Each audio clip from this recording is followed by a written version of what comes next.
Last year, the Prime Minister asked Andrew Forrest to give us some advice as to how to get more Aboriginal people employed. Andrew was asked because he's had a great track record at employing Indigenous people himself and working with Indigenous businesses. And we know, as no doubt you do, that unless more Indigenous kids are at school and adults in work, then it's just so much harder to deal with many of the other problems. Now, just a few weeks ago, Andrew delivered us this report.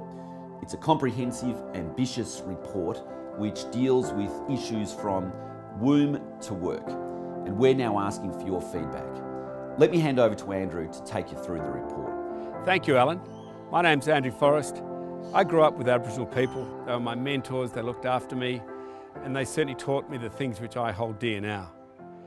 But since that time, a disparity has grown really badly in Australia, and it's holding the mob back badly. Let's change that.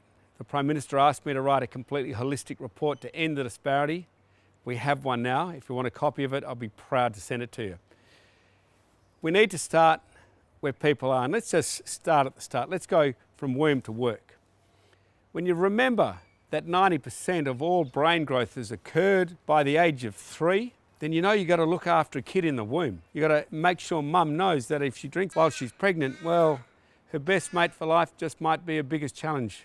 And then remember when little bubba's born, remember their brain's going to grow 3 or 4 times over the next 3 years. And after that to 19, only about 5 or 10%, that's it. So let's put their effort into that early childhood.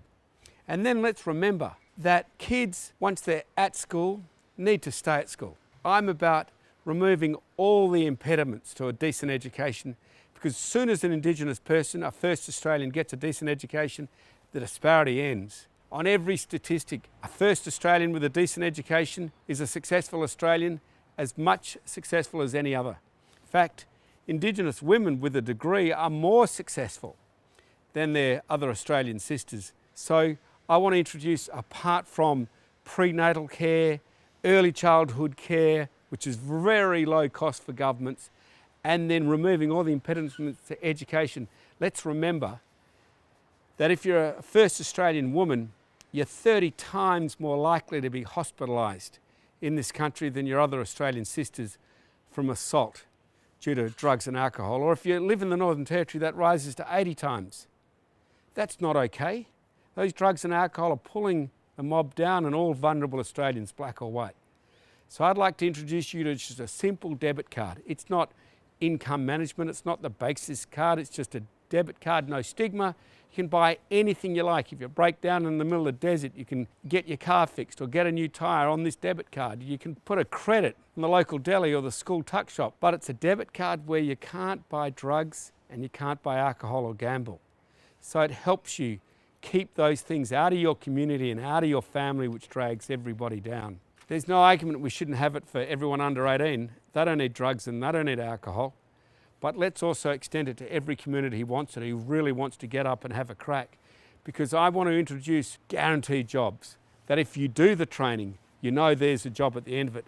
And in particular, know that the service providers are out there trying to sell you, let's get some training, young fella.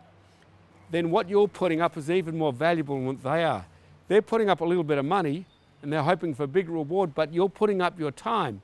You'll never get that time back. That's the most valuable commodity of all. So I need training companies, employment services companies to not be paid until you're successful, to not be paid until you've been in that job for half a year continuously, then you know you're successful. And if you happen to make a mistake, well, then in incarceration, you don't rot away. You get a driver's license. Now, they're a bit leery about putting people in cars in jail because you might drive them out the front gate. But we use simulators in the mining industry, which we're happy to let this government have this afternoon. They can train people to drive like no one else. They come out of the simulators, they drive a $3 million truck, they can drive a car on the road, no problem. Learn all the rules and regulations, no problem. And have training where it's really needed. Now also, let's also fess up to the fact that companies which are Indigenous owned are 100 times more likely to employ Indigenous people. Let's encourage those companies. Let's give them complete freedom from corporate tax, complete freedom from payroll tax. Let's get the people who are really struggling to go to work just for training or to get up just to go to training. Let's get them help, not by the government. Government can't do this. By their other Indigenous brothers and sisters, by Indigenous business people. And nowhere is this more relevant than in remote communities. We need people in remote communities to know they're not locked in there. They're free to go and get good jobs, get good training in other parts of Australia and come back to your communities. Come and see aunts and uncles. But know when you move to a job, there's going to be a low interest loan if you want to buy that house. It's going to be cheap rent if you want to move in. That you are being encouraged to become independent, to go back to your communities as a proud First Australian with your own money in your own pockets. And of course, I want to see those remote communities not governed by Canberra, but good elders, of which I reckon 50% are women, because women look after kids, women even more than us blokes, they look over the horizon. Let's have 50% of the governance structure of local communities which run the communities, not Canberra anymore, not Sydney or Melbourne, not Perth, but the local communities looking after their communities. And let's entrust them with the power. Let's hold them accountable, sure. Let's make sure they got the skills, sure. Let's make sure they're completely honest, sure. But let's give the power to the communities because they'll make better decisions.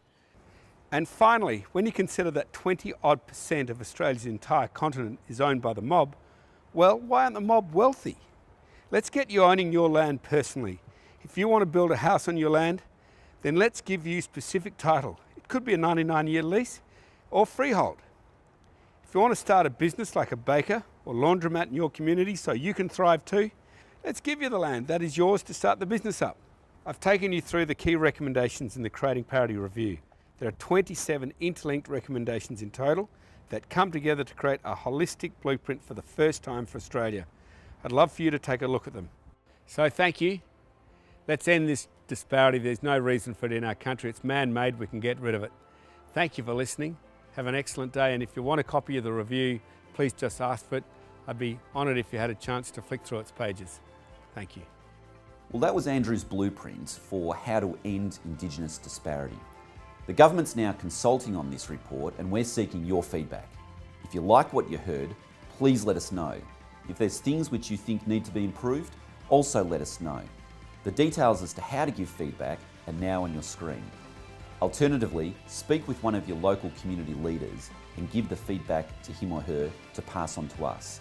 But let me assure you the feedback we do receive will help shape government policy.